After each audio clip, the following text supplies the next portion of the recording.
ओम श्री गणेशाय नमः। श्री दुर्गा सप्तशती अध्याय 7वां।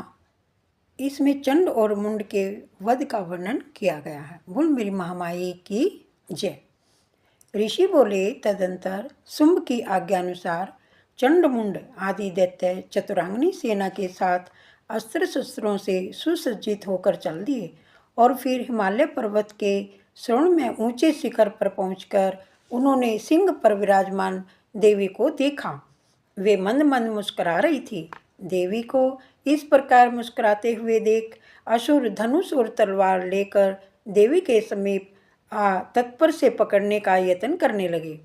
तब देवी का अंबिका ने उन शत्रुओं पर अत्यंत क्रोधित हुई।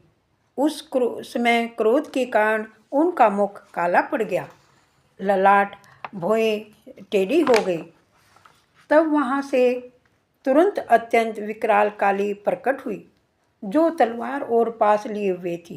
वे विचित्र खड़ंग वाग धारण किए और चीते के चर्म की साड़ी तथा नरमुंडों की माला में अलंकृत थी। उनके शरीर का मांस सूख गया था, केवल अस्थि पंजर मात्र शेष था। इससे वे अत्यंत भयंकर जान पड़ती थी। जय माता दी। विशाल मुख से जीभ लपलपाने के कारण वे और भी डरावनी प्रतीत होती थी। उनके आंखें भीतर की ओर धसी हुई अंगारे के समान लाल थी। वे अपनी भयंकर गर्जना से संपूर्ण दिशाओं को गुंजा रही थी। बड़े बड़े दैत्यों का वध करती हुई वे कालिका देवी बड़े वेग से दैत्य सेना पर टूट पड़ी और उनका भक्षण करने लगी। हे पार्श्व रक्षकों, अंकुशधारी महावतों, योद्धाओं तथा घंटा सहित कितने ही हाथियों को एक ही हाथ से पकड़कर मुंह में डाल लेती थी। इसी प्रकार घोड़े, रथ और सारथी सहित रथी सैनिकों को मुंह में डालकर अत्यंत भयानक रूप से दांतों से उन्हें चबा डालती थी। किसी के बाल पकड़ लेती, किसी की गर्दन दबा देती, किसी को पैरों से दबोच देती तो किसी को छाती से धकेल कर मार डालती। वे असुरों द्वारा छोड़े गए अस्त्र शस्त्रों को मुंह में पीस डालती। इस प्रकार काली ने बलवान दुरात्मा दैत्यों की वह सारी सेना कुचल डाली। बोल महामाई की जय। कुछ तलवार के घाट उतार दिए, कुछ खड़ग वाग से पीट दिए तथा कितने ही असुर दांतों से कुचल दिए। इस प्रकार क्षण भर में दैत्यों की वह सेना देवी ने मार गिराई।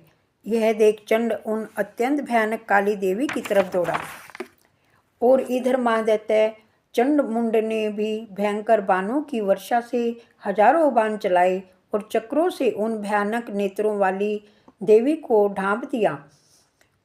वे अनेकों चक्र देवी के मुख में समाते हुए ऐसे जान पड़ते थे मानो सूर्य के अनेक मंडल बादलों के उदर में प्रवेश कर रहे हों। तब भयंकर गर्जना करने वाली काली ने अत्यंत रोष में भरकर भीषण अट्टहास किया। उस समय विकराल बदन के भीतर कठिनता से दिखाई पड़ने वाले दांतों की प्रभा से वे अत्यंत उज्जवल दिख रही थी। देवी ने विशाल तलवार हाथ में लेकर हुम का उच्चारण करके चंड पर आक्रमण किया। उसके बाल पकड़कर उसी तलवार से उसका सिर काट डाला। चंड को मरा हुआ देखकर मुंड भी देवी की तरफ दौड़ा। तब रोष में भरकर देवी ने उसे भी तलवार से मारकर जमीन पर गिरा दिया। जय माता दी। महापराक्रमी चंड और मुंड के मरते ही बची हुई सेना भयभीत होकर चारों ओर भाग गई। तब काली ने चंड और मुंड के सिर हाथ में ले चंडिका के पास जाकर भयंकर अट्टहास करते हुए कहा, हे देवी, मैंने चंड और मुंड नाम के ये दो महापशु आपको भेंट किए हैं। अब इस युद्ध में शुंभ और निशुंभ का वध आप स्वयं करना। जय माता दी। ऋषि बोले, अपने सन्मुख लाए गए चंड मुंड नाम के महादैत्यों को देखकर कल्याणी चंडिका ने मधुर वाणी में काली से कहा, हे देवी कालिके, क्योंकि तुम चंड और मुंड को लेकर मेरे पास आई हो, इस कारण संसार में अब तुम चामुंडा के नाम से विख्यात होगी। पुल महामाई की जय।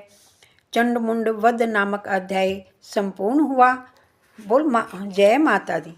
ओम जयंती मंगला काली भद्रकाली कपालिनी दुर्गा क्षमा शिवा दात्री सवा सवदा नमस्ते तू नमस्ते तू नमस्ते तू।